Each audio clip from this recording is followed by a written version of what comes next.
Hello, Vegas baby fans. I'm back. Hello. So today, I'm first of all, yesterday, I don't know what was going on with that singing. That was bad. But it cracked me up. I tried something and it didn't work. So I won't do that again. So today it's gonna be lighthearted with a song that I think most people can kind of maybe relate to when I'm done. So today I'm going to talk about they're going to lead into the song. So kind of lighthearted. I'm going to talk about, I have 8 nieces and nephews. I have 4 on my side of the family and 4 on Bill's side of the family, my husband's side. And unfortunately, the side of my husband's, except for Jess, I haven't really spent much time with the other 3. They're all boys. Ian lives in Florida, and then Job and Andrew live in Colorado. So I just don't get to see them much. Jess, I've talked about. She lives in Wisconsin, and I talked about how much fun her wedding was. I've told that story. But today I'm going to talk about, so I love them all. Just want to say that. But I'm going to talk about the Harringtons. I've got 2 girls and 2 boys. And we're going to start out. Jeff is the oldest. He lives in New York. And he's a great kid. When he was in high school and college, he was in a band. He played some music. He played some rock and roll. And then when he was young, my brother, his father, lived in this house in Prospect Heights, and they had this one room. We spent an awful lot of time, Bill and I, with the 5 of them: Scott, Marcia, Jeff, and me and Bill. We were over there a lot, and they had this one room where they had 2 couches in it, and they were across from each other. And Bill and Jeff, because Jeff was little.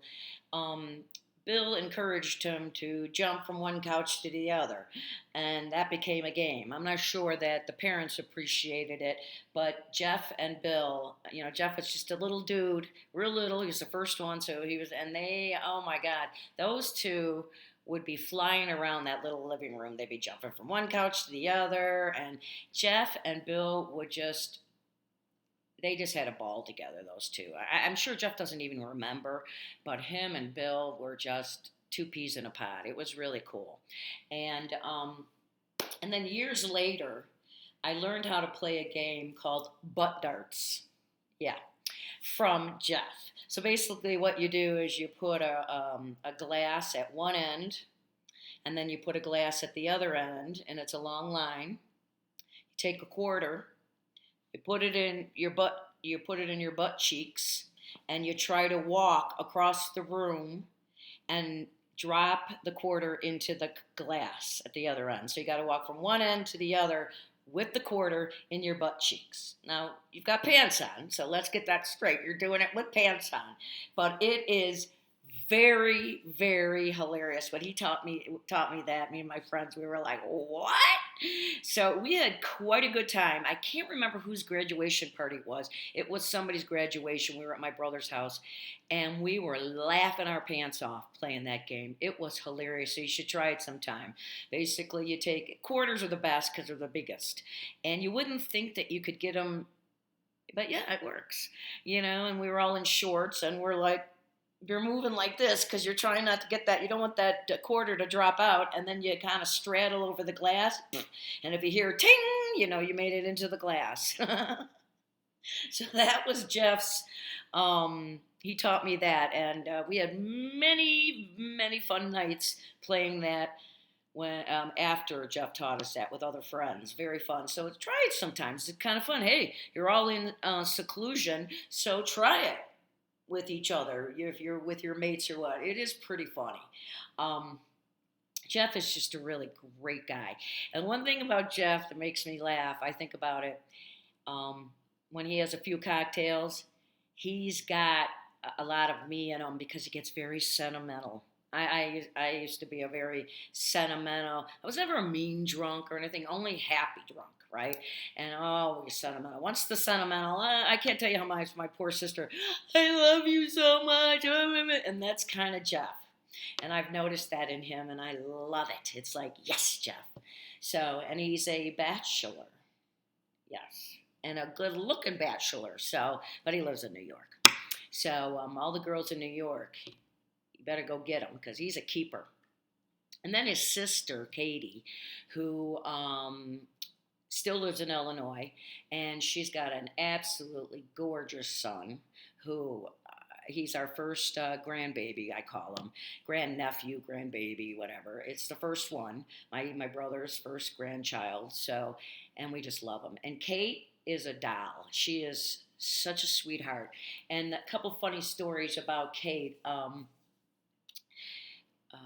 We threw I threw her at my house in Lake Villa because we had a lot of land. I had a pool, I had a big deck, I had a screen-in porch on the deck. You know, if you know me, you've been to my house. And great party, summer party house. It really was. That was the best thing about this house was the summer parties, you know, and the deck and the pool. And so I threw her graduation party for college because Katie is a speech therapist, you know, and she is really it's very cool. I love it. I'm so proud of her. And she invited a bunch of her friends, so they all came out, and we just had a blast. We were playing. I learned how to play beer pong, not beer pong. I knew how to play beer pong. Oh God, what's the other one? Flippy Cup. That's it, Flippy Cup. And that was the first time I ever played Flippy Cup. I had played beer pong with the kids before. They taught us how to play that. Everybody knows beer pong. Flippy Cup was something I had never played before. So basically, you all line up in teams. We had a big table, so there was like 5 people on one side, 5 people on the other side in your teams. You work together. And you take like a solo cup and oh gosh, I should have gotten it. Anyways, I don't think I have any solo cups. So basically what you do is, am I going to be able to show you? Can I show you? Yeah. You put the cup on the table right here and you put it, all right, hang on. Don't go anywhere. I'm still here. I have one left. Oh, I got too funny. One solo cup left.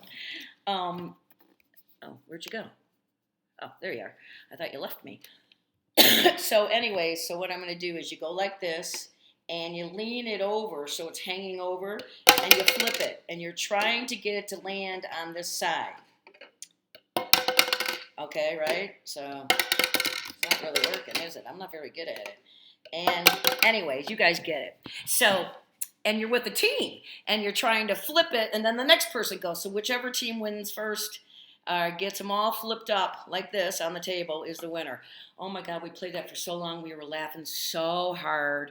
It was so much fun, you know, because it was a great party because it was like college kids, sort of middle age, and then us oldies, and we just had a blast. And Flippy Cup is one of my favorites actually.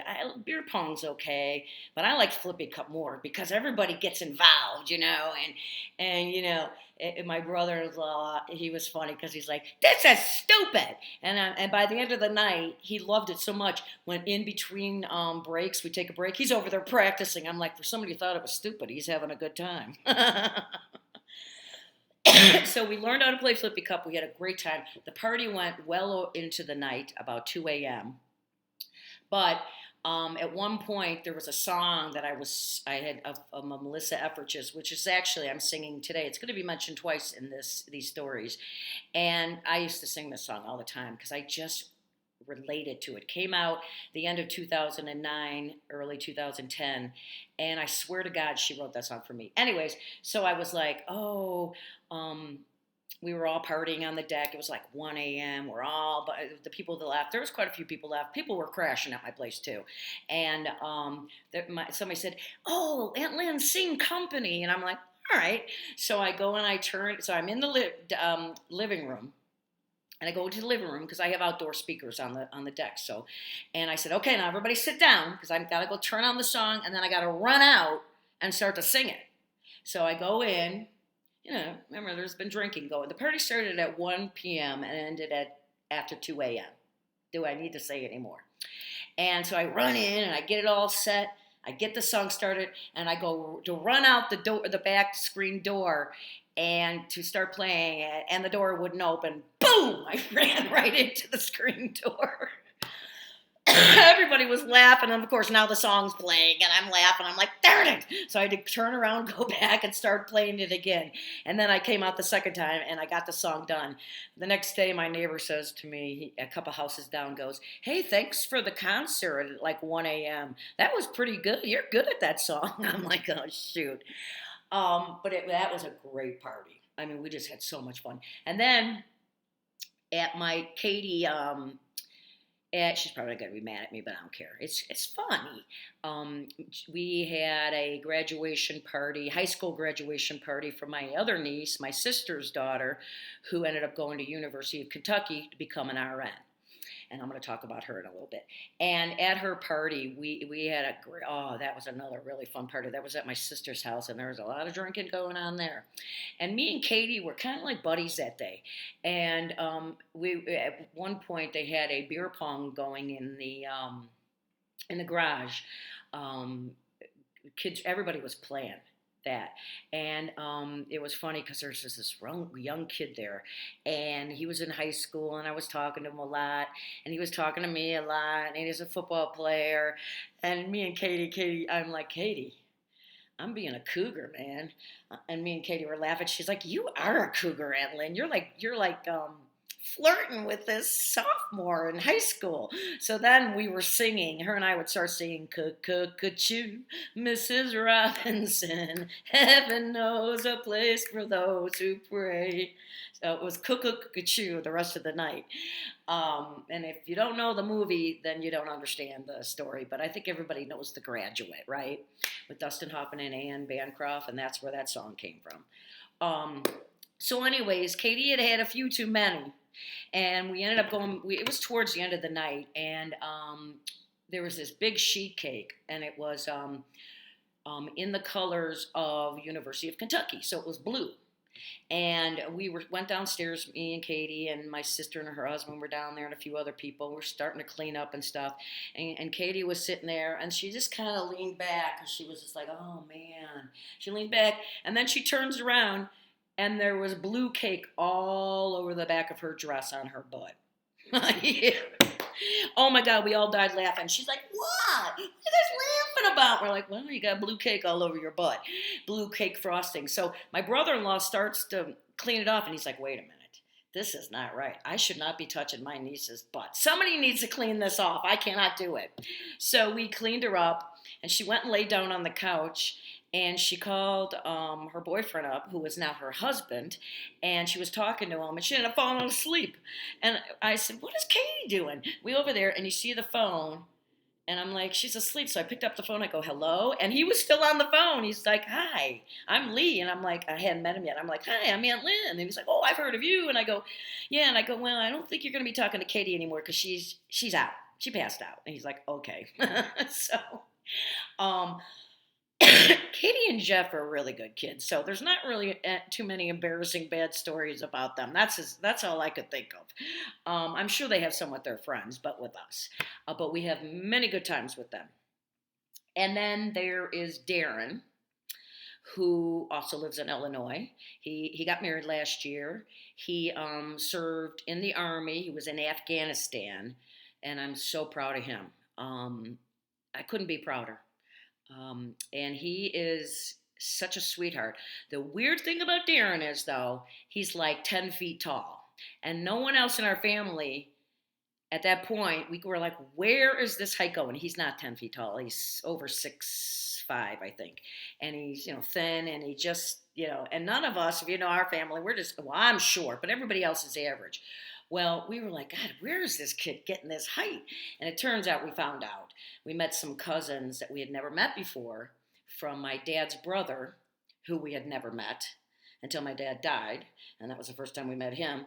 And then he had some kids. He had two kids, and a daughter and a son that unfortunately he had abandoned when they were very young. So my dad's brother had nothing to do with his children, and actually my dad had nothing to do with his brother because he was kind of a loser and wasn't a good guy. So, but regardless, so when we met them, we went to San Diego to meet our cousin and his kids, and we walk in and we're all like, oh, they are all his shortest son is 6'6". The tallest one I think was 6'9". So we're like, oh, okay, it's somewhere in the family. So that's where Darren gets that. But Darren is just a great, great guy. And one time, when towards the end, when Bill was really sick and he had the polyp burst and he had to have the colostomy bag and he was just so weak and this and that, I had to take him somewhere, and it was March in Illinois. And when I took him to that, it started snowing again. Oh, great. So, and Bill was so weak. I was like, I don't know how I'm going to get him into the house. So I called Darren up. I said, hey, are you available? And he's like, sure. And I said, I need some help. He came over, and oh my God, what a doll. He gets Bill, picks him up, and walks up the deck stairs. No big deal. Pops him down. There you go, Uncle Bill, with the big old Darren smile on his face. Bill adored Darren. I mean, just adored him. I love him. He loved everybody, but he just adored Darren.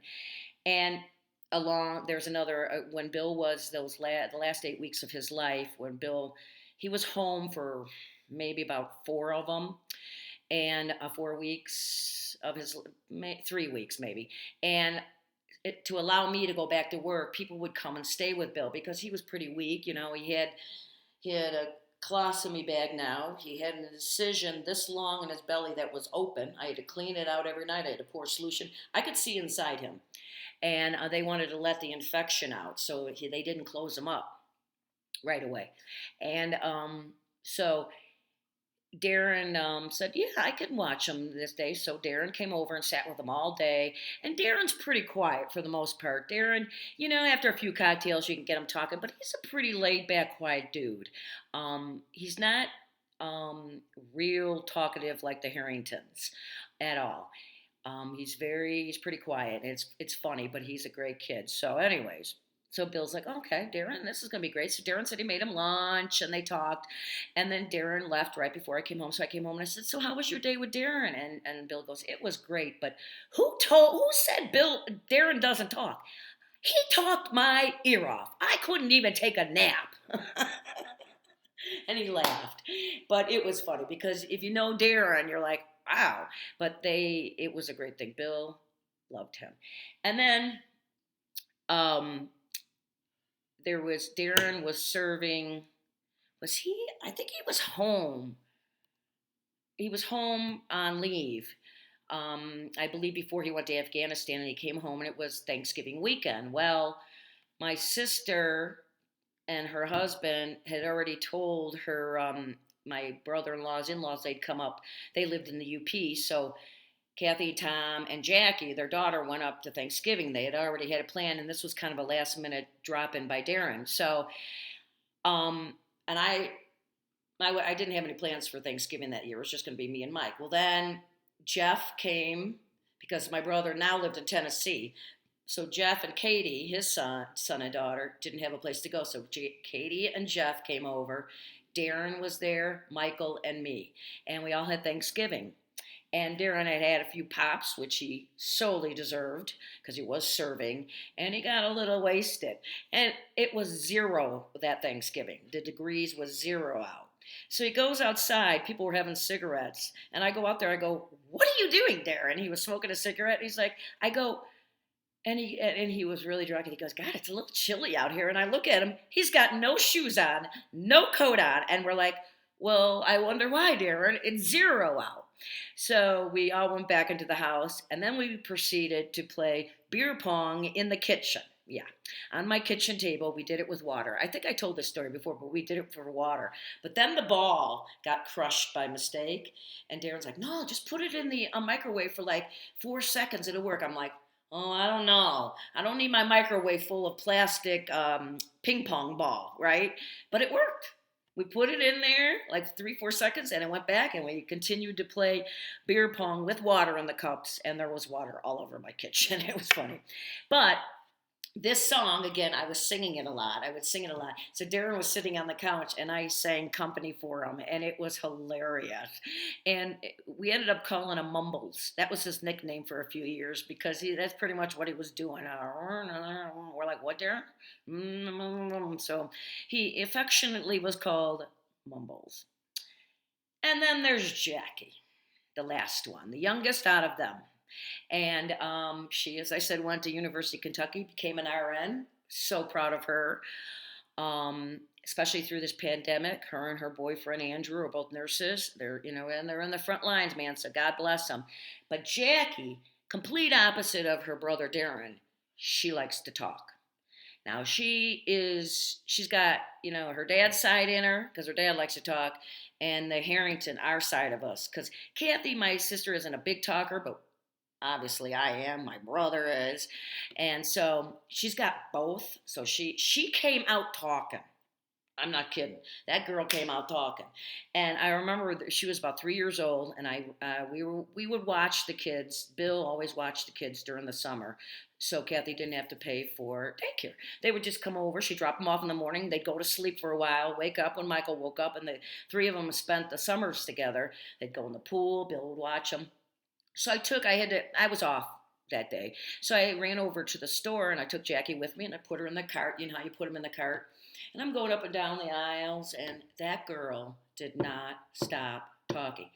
Aunt Lynn, what's this? What's that? Why is this? What is this? And finally I stopped the cart and I looked at her and I take her face and I go, I love you so much.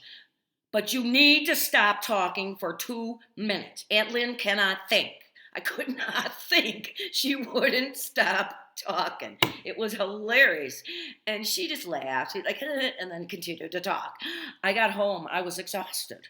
I'm like, dang, that girl wears you out. And Bill was like, I know. But Jackie is just a sweetheart. I'm trying to think. And then she's an RN, and I just adore her. And we've had many a good time with that girl, and many of a laugh. She can talk. One time it was when she graduated from University of Kentucky, so we all went, and my sister rented an Airbnb, a house, and we all stayed there and went for the graduation. And so that night we went out to dinner, and then they came back to the house. We were all partying, and Jackie was telling a story, and she was going on and on and on. And then finally it ends, and her brother Darren, a very straight face, serious, goes, did you even take a breath? Oh my God. I've never heard anybody talk that long and without breathing. So funny. They just make me laugh. I love them so much. I'm looking at all my notes to make sure I've talked about everything I wanted to talk about. But that is my nieces and nephews. They're just the best. I adore them. When we get together at Christmas, we have so much fun. We play games, we laugh, we eat, we just really. And Jackie still does talk, and she'll say anything too. She's now that I gotta blame me for, because I always say I'm too honest. I'm honest, too honest, where I get myself in trouble. I cannot tell you how many times at work, Lynn in my office, because see, I said what everybody was thinking, did it all the time. And so Jackie's kind of like that too. They came here for my 60th birthday to Vegas, because I was 60 when I turned 60. I was in Vegas, so a bunch of them came, and we had a great time. They spent a long weekend at this hotel right by my house, and we had a blast. And I remember she was saying some stuff, and me and my nephew Jeff were laughing. We're like, oh my God, it was hilarious. But there were some people that didn't think it was funny, but I did. So those are my four on our side. Love and adore them, and I look forward to the future, and I just love them. And now Katie and Lee, as I said, they've got a little one, Magnus, and he's already looking to be like, yeah, he's going to be one of us, because he just is a cool dude, cool kid. So, anyways, so the song I'm going to be singing is actually kind of it works for this time, on what's going on, right? And the pandemic and everything else. So, and it's a Melissa Ever song. And in 2000, late 2009, it came out. And when I heard this song, I was like, she wrote it for me because it was after Bill had passed away. I was so lonely, and this song came out, and I swear it was definitely, I think, written for me. Now people laugh and say, I don't know about that, but I do. And I sang it a lot. So I'm going to sing it now. I love this. It's called Company, Melissa Etheridge. So, and it does kind of resonate. When I was looking at it, I was like, wow, it does resonate. So, I'm going to see if I make sure I know the words, okay? If I heard the music, which I couldn't find the instrumental, I was just going to play the instrumental today, but I couldn't find it online. They said it wasn't available yet. So, um, if I hear the music, I know the words by heart, but without them, I'm going to have to sing. So, for further ado, the song of the day, Company.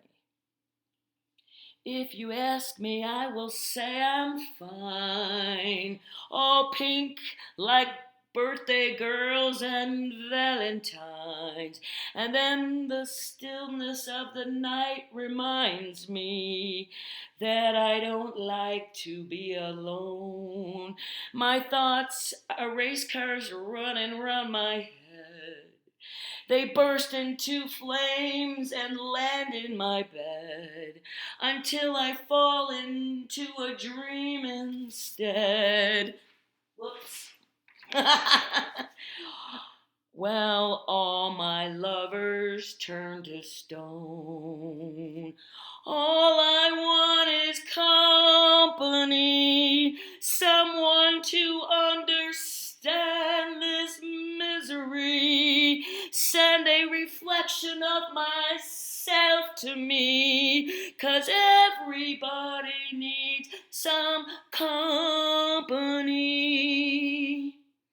These times I'm living just make no sense. God, that's true. Sometimes my face gets pushed against the fence. Ouch. I want to scream out loud in my self-defense, but I don't want to be alone. And all I want is some company. Someone to understand this misery. Send a reflection of myself to me. What? Oh, send a. Oh, okay, let's try this again. Sometimes I'm living in these. All right, this is pissing me off. I know this song by heart. Okay. These times I'm living in just make no sense. COVID-19. Sometimes my face gets pushed against the fence. I want to scream out loud in my self-defense, but I don't want to be alone. All I want is some company, someone to understand this misery. Send a reflection of myself to me, 'cause everybody needs some company. What is truth and what is fear? Will I find it under here? I know they're selling me a lie. But I'm the first in line to buy, first in line to try.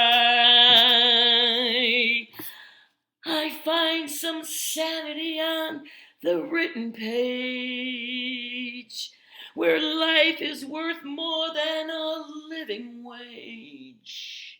They say the battle's over now, it's time to change. No kidding. And I won't ever be alone. And all I want is some company, someone to understand this misery. Send a reflection of myself self to me, 'cause everybody needs some company.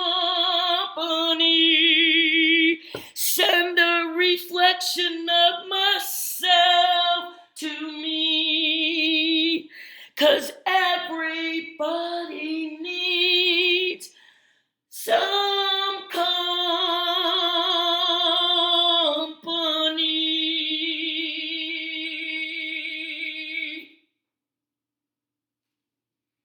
Thank you, thank you, and thank you again.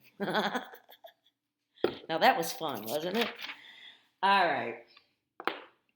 God bless you guys for sitting through these songs. I love you. I really do. And if it's making you laugh, that's all it's supposed to do. I'm not doing this to win no Grammy Award, okay? Because I'm not going to win a Grammy Award because I can't carry a damn tune. But I still do it. I had a friend who messengered me and said, "You got some cojones, honey. I think it's awesome." She's like, "I could never do that." What the hell? It makes me feel good, and my friends get to see me, and I'm pretty sure you're laughing because the stories are funny, but the songs crack me up. I mean, come on. This one was emotional today, don't you think? But we can relate to this one. And I got to tell you, when that song came out, I was living the song. It was me. I swear to God, Melissa Efforts wrote that for me because I felt everything she wrote in that song. I was like, yeah, all I want is company. All I want is someone. Because I got to tell you what, and I'm going to be poor me for a second. I'm going to have a little pity party. Because nights are the worst. And, or even worse now.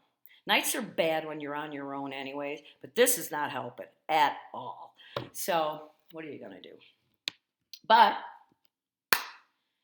if I made you laugh, then I succeeded. If you smiled, I succeeded. So I hope you share the laughter, spread the smile. Even though you have the face masks on, you can still smile at people in the store. I do. And they can see it because they see it in your eyes. They see the smile in your eyes. So everybody, remember, be kind to people. Take care of each other and love one another. Because we need each other now. Because without each other, we're not going to get anywhere, right? So keep laughing. I hope you enjoyed today's show. And make sure you tune in for the next Vegas Baby Show starring me, Lynn. Yeah. Keep on rocking and rolling, my friends. Bye-bye.